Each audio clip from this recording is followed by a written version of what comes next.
December 16, 2020. Miyerkules sa ikatlong linggo sa panahon ng pagdating ng Panginoon. Pagbasa mula sa aklat ni Propeta Isaias. Ako ang Panginoon, ako lamang ang Diyos at wala nang iba. Ako ang lumikha ng dilim at liwanag.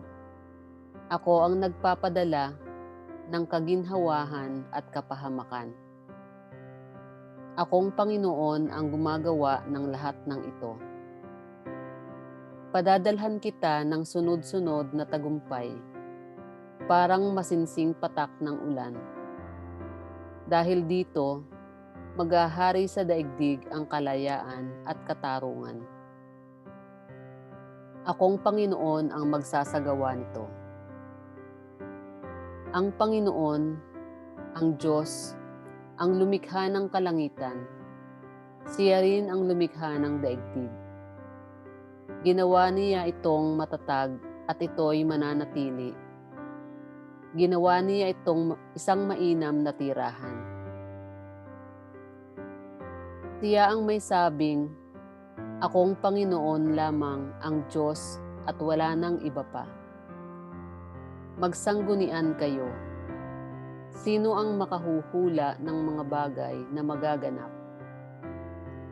Hindi ba akong Panginoon, ang Diyos na nagliligtas sa kanyang bayan?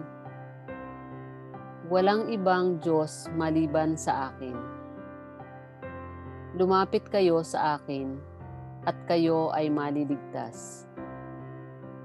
Kayong mga tao sa buong daigdig, walang ibang Diyos na maliban sa akin. Ako ay tapat sa aking pangako at di magbabago. At tutuparin ko ang aking mga pangako.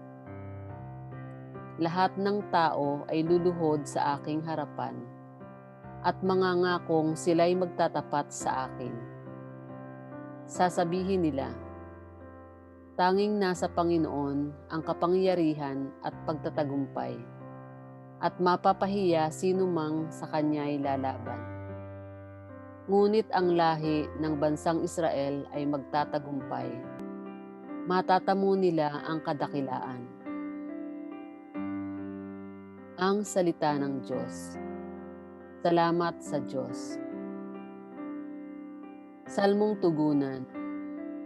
Lupang tigay yung diligin, puon sa iyong pagdating. Aking naririnig magmula sa puon ang sinasalita. Sinasabi niyang ang mga lingkod niya'y magiging payapa. Kung mangagsisisi at di nababalik sa gawang masama, ang nagpaparangal sa pangalan niya'y kanyang ililigtas. Sa ating lupain ay mananatili ang kanyang paglingap. Lupang tigayong diligin, puon sa iyong pagdating. Ang pagtatapatan at pag-iibig ay magdadaog palad. Ang kapayapaan at katwiray magsasamang ganap. Sa balat ng lupay pawang maghahari yaong pagtatapat. At ang katarungan namay maghahari mula sa itaas. Lupang tigay yung diligin, puon sa iyong pagdating. Gagawing maunlad ng Panginoong Diyos itong ating buhay. Ang mga halaman sa ating lupain bubungang mainam. Sa harapan niya yaong maghahari pawang katarungan. Magiging payapat susunod ang madla sa kanyang daan. Lupang tigay yung diligin, puon sa iyong pagdating. Alleluia, alleluia. Ito'y balitang masaya, hiyag mo sa balana. Panginooy narito na. Alleluia, alleluia.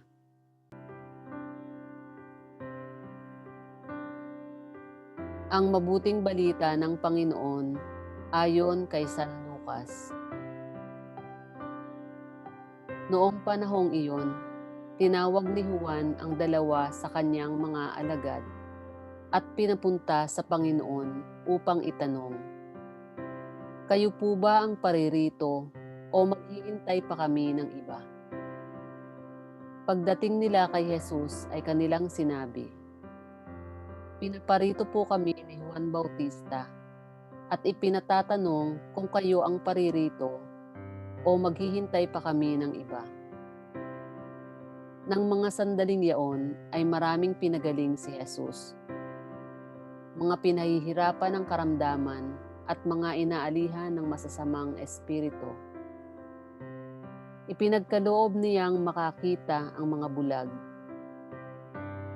Sinabi niya sa kanila pagkatapos, "Bumalik kayo kay Juan at sabihin ang inyong nakita at narinig. Nakakikita ang mga bulag, nakalalakad ang mga pilay, at gumagaling ang mga ketongin. Nakaririnig ang mga bingi, muling binubuhay ang mga patay, at ipinangangaral sa mga dukha ang mabuting balita. Mapalad ang mga taong hindi nag-aalinlangan sa akin." Ang mabuting balita ng Panginoon. Pinupuri ka namin, Panginoong Hesukristo.